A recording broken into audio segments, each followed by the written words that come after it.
আজকের রেসিপি পুর ভরা কাঁকরোল। এটা কিন্তু কাঁকরোলের চপ নয়, পুর ভরে বানানো, এবং এটা ভাতের সঙ্গে খেতে অপূর্ব লাগে। কিভাবে বানিয়েছি দেখে নেওয়া যাক।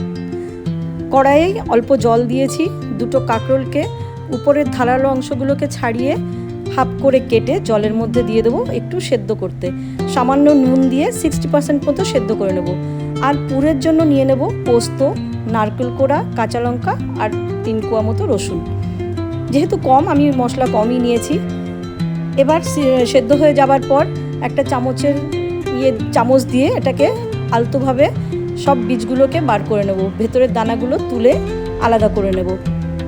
মিক্সার জারের মধ্যে ওই মশলাগুলোর সঙ্গে দিয়ে দেবো কাঁকরোলের দানাগুলোকে, দিয়ে একটা শুকনো মতো পুর তৈরি করে নেব। এর মধ্যে কোনো জল ব্যবহার করা যাবে না।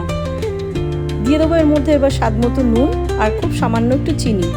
ব্যাস, এটাকে ভালোভাবে মিশিয়ে নেব। নিয়ে একটা চামচের সাহায্যে আমি পুরগুলোকে কাঁকরোলের মধ্যে চেপে চেপে ভরে নিয়েছি। এটা হাত দিয়েও ভরে নিলে হয়। এই রান্নাটা আমি আমার এক প্রতিবেশী বোনের থেকে শিখেছি। ও আমাকে খাইয়েছিল, খুবই অপূর্ব লেগেছিল। এইভাবে প্রত্যেকটার মধ্যে পুরগুলোকে ভরে নেব। এবার একটা ছোটোর বাটির মধ্যে নিয়ে নিয়েছি 2 চামচ মতো বেসন, খুব সামান্য একটু নুন আর একটুখানি লঙ্কার গুঁড়ো। একটু জল দিয়ে চামচের সাহায্যে নেড়ে চেড়ে একটা পাতলা মতো ব্যাটার তৈরি করে নেব। এটা যেহেতু চপ নয়, ওই জন্য ব্যাটারটা কিন্তু মোটা করা যাবে না। জাস্ট পুরটাকে ধরে রাখার জন্য একটা বেসনের আস্তরণ। ভালোভাবে বেসনটাকে ওর মধ্যে লাগিয়ে নিয়ে পুরের দিকটা তেলের মধ্যে দিয়ে প্রত্যেকটা কাঁকরোলকে ছেড়ে দেবো। গ্যাসের আঁচটাকে একদম লোতে রেখে আস্তে আস্তে ভাজতে দেবো।